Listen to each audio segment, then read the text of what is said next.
and welcome to yet another drizzly and dank day in lockdown on export. But it is early March and we are nearly there. The end is in sight. Hopefully things will be opening up soon, but being early March, it also means that the spring edition of the Countryside Alliance magazine will be coming out and hitting the doorsteps of those of you who are good enough to subscribe. And in that edition, if you follow the recipes, you'll see that I've gone a little bit left field. Anybody who knows me even relatively well will testify that the idea of cooking, let alone eating, anything that doesn't go pretty well with some delicious old school red wine would not be a prospect I'd be overly familiar with, let alone enjoy. But I've been doing quite a lot of that recently, as have, I suspect, quite a lot of other people. And every now and then, it's probably a good idea to let one's mind wander off and sail to distant lands. And this time I have come ashore, run aground, somewhere along the eastern flanks of the Yellow Sea, on the shores of Korea, amongst the smoke and steam of the steep traders there.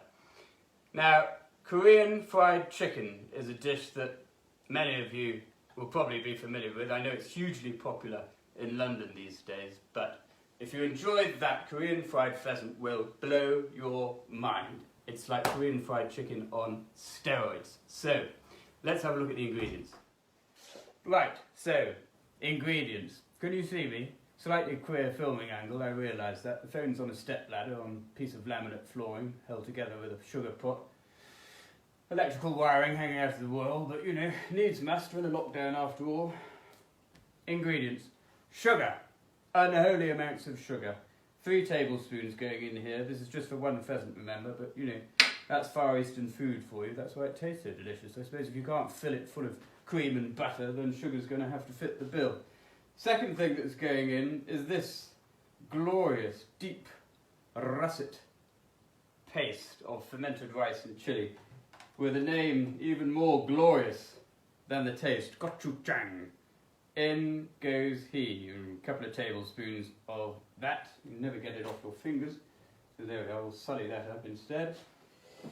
Next thing, I'm just going to add a little bit more umami with some miso paste. It's not terribly traditional, but there we are. It tastes delicious. It gives it a bit more umska. Next, we'll go in with good old soy sauce. That long-standing bastion of Far Eastern food. Probably, 2 tablespoons of that. I can never remember the recipes exactly, but follow these guidelines and one will prevail. This is optional. Sriracha. Spicy food I enjoy. So, adding a bit of this is going to get you there. About a tablespoon of that will do nicely. The next thing you want is, sesame oil. Wonderful stuff, isn't it? Toasted sesame oil, absolute elixir. Just a tablespoon of that's all you're going to need. Probably do you very nicely. Garlic, of course. Can't go anywhere without that. I've got 3 cloves of here. This has all been crushed, chopped up, then crushed down. Pop that in there as well. Next, about 1.5 inches of fresh ginger. This has been grated. He's going in. What do I mean by about 1.5 inches? Inches are always questionable, I suppose. If you're a bloke, this, however, is what I mean by 1.5 inches. It's about a 2-thumb thickness as well. So quite a good hit of ginger. And the last thing that's going in there, as far as I can remember, is some limes. I've got some delightfully rotten old limes here from my fruit bowl, but there we are. As I say, it's a lockdown. They'll do. This is an absolutely magic piece of kit. I don't know if any of you own one. It looks pretty queer, I will admit, but it works wonders. Even rotten old limes like this will get some fantastic juice out of. And we want juice of, well, actually 1 lime will do enough for this, because I'm going to save the other one for drizzling on the finished dish, just to give it a nice last bit of zest. The only other thing I've got here is the old scallions, but I think we'll put those in at the end as well. So what's this going to do? It's going to go on the heat, probably on this rather... No, you can't see me here. One moment. Now that's a bit of a better view. Look, you can see I've got it on the heat. I'm just going to stir it all together like this. It's on a high heat now, as high as it'll go. And all of that will come together nicely. All you need to do, once the sugar's melted, is let that simmer together for probably 3 or 4 minutes, and then let it stand aside. The next thing we need to address is this plucky little pheasant. So, the star of the show, the pheasant. Now, I've got here quite a nice young hen bird from sort of mid-October, so I haven't bothered brining her. Now, if I had a later bird, certainly a cock bird from towards the end of the season, I would have stuck that into a solution of about a litre of water, into which you would have dissolved about a good tablespoon of salt. Stick it into the fridge for 24 hours, and I promise you, you will have the most succulent, juiciest pheasant you have ever eaten. It's the powers and magic of osmosis, which I don't care to understand. All I know is it works, and it's delicious. So, chopping up the pheasant, all I'm going to do is take off the legs. So make an incision on the skin there, pop that through, then slide down with your knife. You have one leg, do the same the other side, cut down here. I like to keep this nice and rustic. Oh yes, funny that, Conway seems to want to come and sniff his way through. The next thing I'm going to do is take off the crown, so just cut through here. No, you're not having any yet.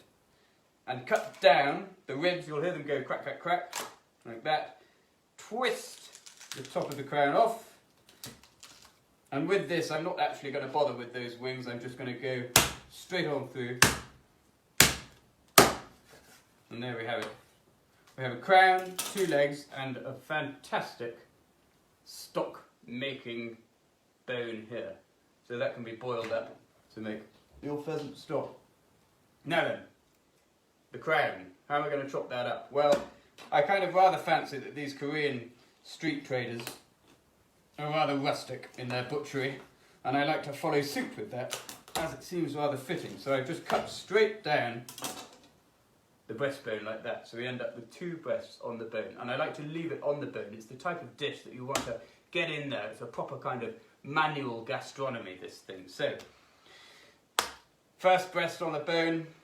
You're going to find yourself a nice, big, heavy knife. If you haven't got one, stick the knife in, get a nice, big, heavy pan and give it a thwack. Mind your fingers, make sure you're sharp.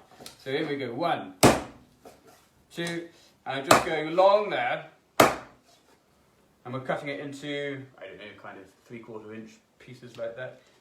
And then just same with the other breast. Lovely. And then the legs.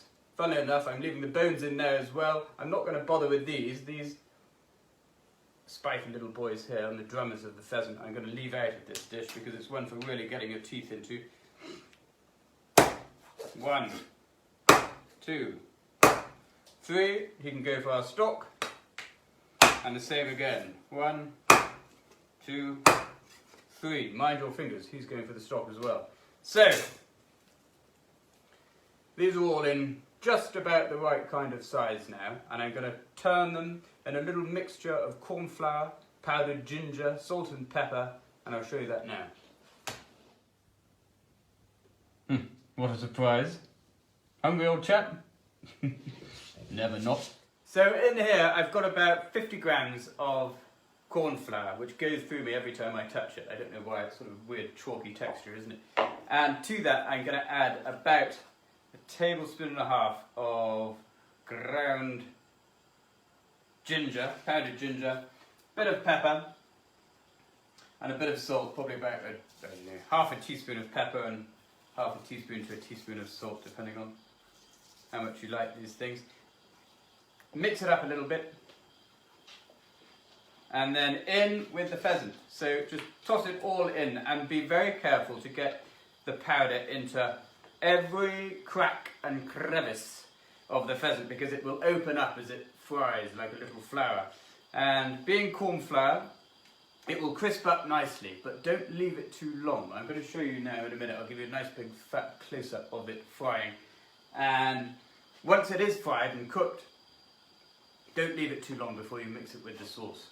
So that's probably Keep frying my finger almost up to temperature. It's pretty much there, I should say. Don't you go trying that at home, by the way. I have asbestos fingers. I'm in the game. If you want to do it, check it's ready. Just chuck a piece of white bread in there. As soon as it starts getting kind of golden brown in about 15 to 20 seconds, your oil's hot enough. This is a litre of sort of rapeseed oil, by the way. So in it goes, just like that. Wipe off, make sure it's not too dusty, and then in he goes. I'm going to grab the camera now. I'm going to come and have a look at this. Right, let's have a look. Do you see that there? Actually, that oil's probably a little bit too hot. We'll turn that down a bit.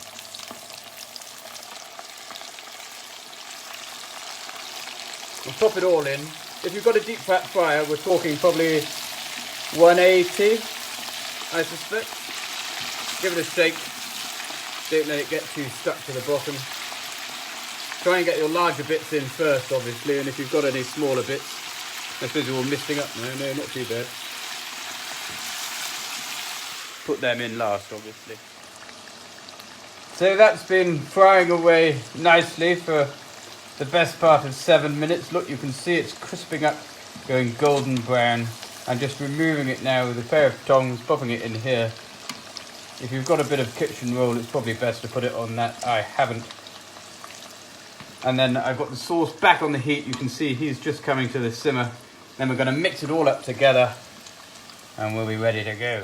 Now, as you can see, the pheasant is all crispy. You can probably hear it, crispy and golden and looking fantastic. The last thing we need to do is just add this glossy, syrupy, sweet, spicy, sour, garlicky, gingery sauce.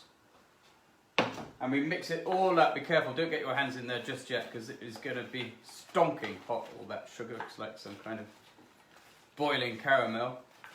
And if I just show you that here. Delicious. You can see that coating the meat fantastically. Look at that. Now the meat's all nice and coated. I'm just going to finish it off on a little plate. In the magazine you'll see I serve this with some very fragrant sort of coconut rice and some pickled radish, so very quick pickled radish. But it's, you know, I mean, those are gilding the lily. It's wonderful to cut through the sweetness, but just as it is like this, I mean, look at that. This is going to have to be my next street food venture, I think. Gone are the days of the goujons, Korean fried pheasant, all the way. It's a mucky dish, so have yourself a, I don't know where it's gone, maybe just lick your fingers, who cares. So if you do have any pheasant left in the freezer, I urge you, please try this delicious dish. It is, it's crispy, it's juicy, it's sweet, it's unctuous, and look, not a glass of red wine in sight. Pour yourself a nice cold beer and kick back and relax and enjoy yourself. Chin chin.